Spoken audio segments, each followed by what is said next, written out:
Pernah merasa nggak? Kamu dan pasanganmu seperti berbicara dengan bahasa yang berbeda. Kamu butuh perhatian, tapi dia malah sibuk bekerja. Kamu ingin bicara dari hati ke hati, dia malah diam 1000 bahasa. Tenang dulu, itu bukan berarti kalian tidak cocok, tapi bisa jadi karena kalian punya cara yang berbeda dalam mengekspresikan cinta. Dalam bukunya yang fenomenal, Personality Plus, Florence Littauer bilang, cinta bisa bertahan kalau kamu memahami cara pasanganmu mencintai dan ingin dicintai. Nah, di bab kali ini, kita akan membahas 4 tipe kepribadian dalam cinta dan keluarga. Siapa tahu, setelah nonton ini, kamu akhirnya menemukan kunci harmoni di rumahmu sendiri. Mari kita mulai dengan si penuh warna, sanguinis.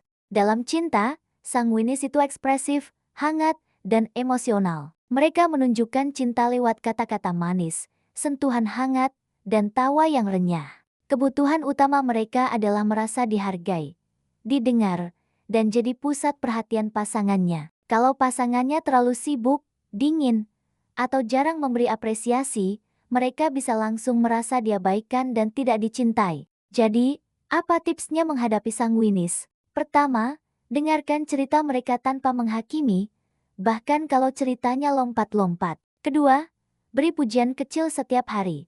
Seperti kamu hebat banget hari ini atau aku suka senyummu. Ketiga, jangan buat hubungan terasa serius terus-menerus, mereka butuh keceriaan dan canda tawa. Biarkan mereka jadi diri sendiri yang ceria.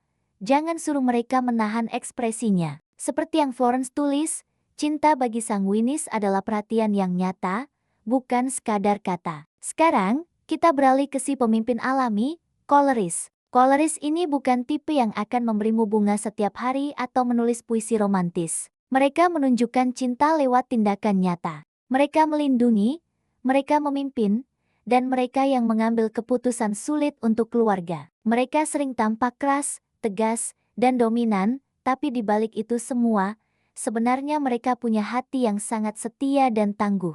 Bahasa cinta mereka adalah tanggung jawab. Jadi, bagaimana cara menghadapi koleris? Pertama, jangan mudah tersinggung kalau mereka jarang bilang aku cinta kamu.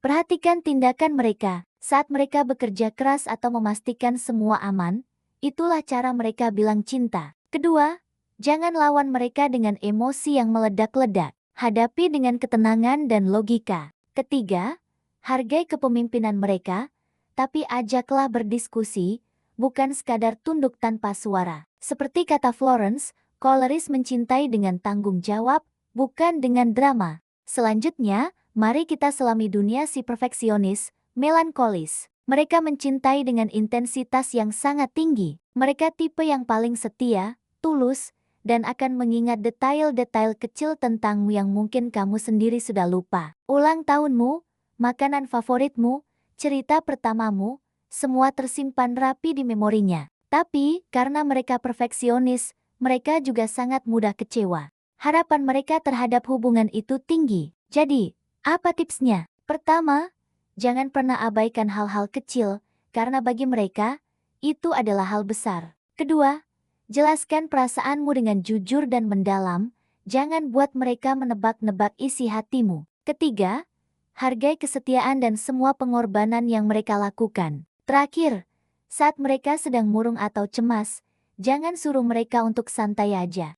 Cukup dengarkan dulu keluh kesah mereka. Florence menulis, melankolis mencintai dengan keseriusan yang kadang membuat orang lain takut.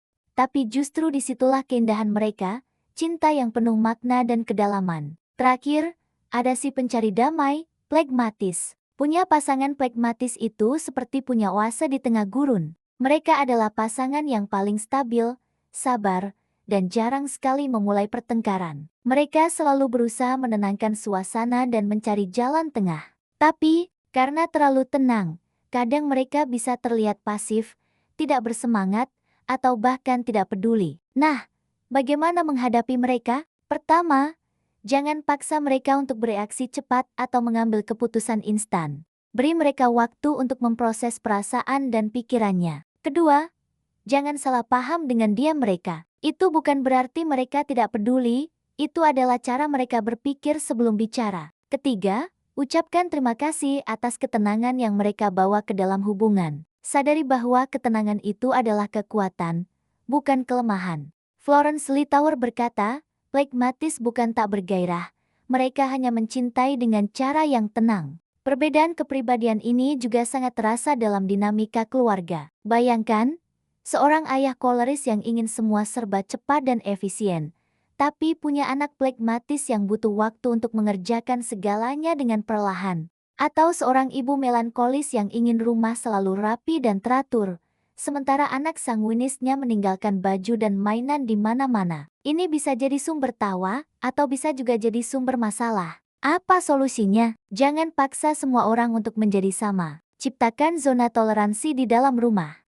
Fahami bahwa anak sanguinis butuh ruang untuk berekspresi, sementara anak melankolis butuh sudut yang tenang. Seperti yang Florence tulis, rumah yang bahagia bukan yang sempurna, tapi yang memahami karakter setiap penghuninya. Jadi, kesimpulannya, cinta itu bukan tentang menemukan orang yang sempurna, tapi tentang belajar memahami kepribadian pasangan kita dengan sempurna. Ketika kamu tahu tipe kepribadian pasanganmu, apakah dia sanguinis yang butuh perhatian, koleris yang butuh penghargaan atas tindakannya, melankolis yang butuh kedalaman, atau pragmatis yang butuh kedamaian, kamu tidak akan lagi bereaksi dengan emosi, tapi akan merespons dengan empati. Di bab berikutnya, kita akan membahas bagaimana kepribadian ini memengaruhi dunia kerja, produktivitas, dan gaya kepemimpinan. Jadi jangan sampai ketinggalan ya. Jangan lupa untuk like video ini, subscribe channel kami, dan tulis di kolom komentar. Tipe kepribadian kamu dan pasanganmu apa? Cocok atau malah sering bentrok?